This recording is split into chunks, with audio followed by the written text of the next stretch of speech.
Hello everyone, it's me Clayton. I just finished watching episode 6 of Ahsoka. So after Sabine Wren was taken by the villains, and after Ahsoka managed to use the power of star whales in order to follow the villains through hyperspace, we see that in the on the planet of Parody, we find that not only is there a huge Imperial Star Destroyer ready to meet the Dathomir Witches, who are the Great Mothers, but turns out among the people in the Star Destroyer is General Thrawn, played by Lars Mikkelsen.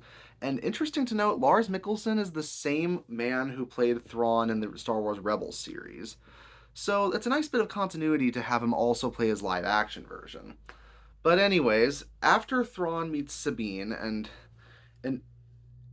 he also meets Balin and Shin, he also decides to allow Sabine to roam the planet for a bit.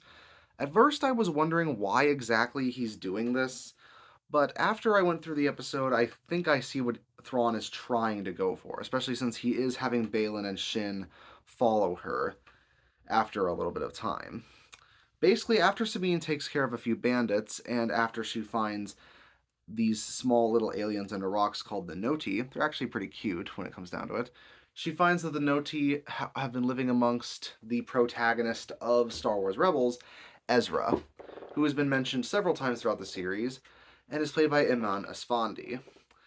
It's for people who grew up with Star Wars Rebels and who remember Ezra throughout the series, they're probably going to get a kick out of seeing him in a live action version, especially since Iman Asfandi does a pretty good job bringing his personality to the forefront, to the point where it actually does feel like a live action version of the character, and therefore his reunion with Sabine is pretty heartwarming.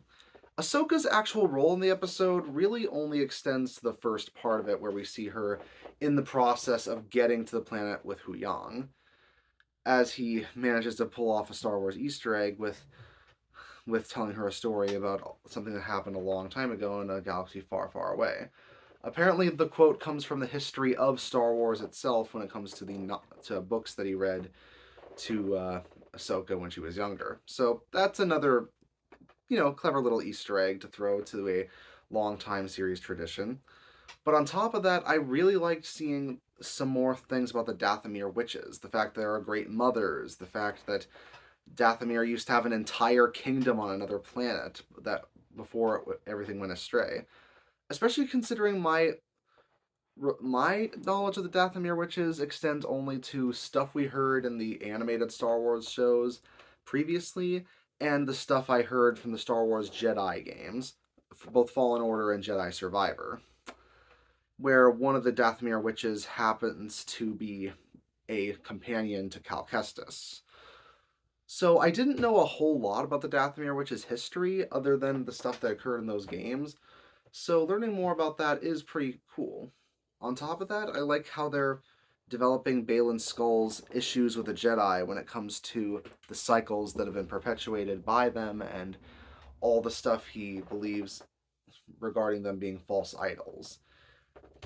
And something tells me Shin Hati isn't going to be a misunderstood villainess, which I've been sort of getting tired of when some of these shows from Disney's era of Star Wars, but instead, I think she's just going to be a straight up villain the entire way through, but she's also going to see she's going to see where her master has gone wrong when it comes to why he fled the Jedi in the first place. And I'm pretty sure that both Sabine and Ahsoka aren't going to show her any mercy when they get to her either. But we'll leave that for the last two episodes. For now, we've reunited with Thrawn and Ezra.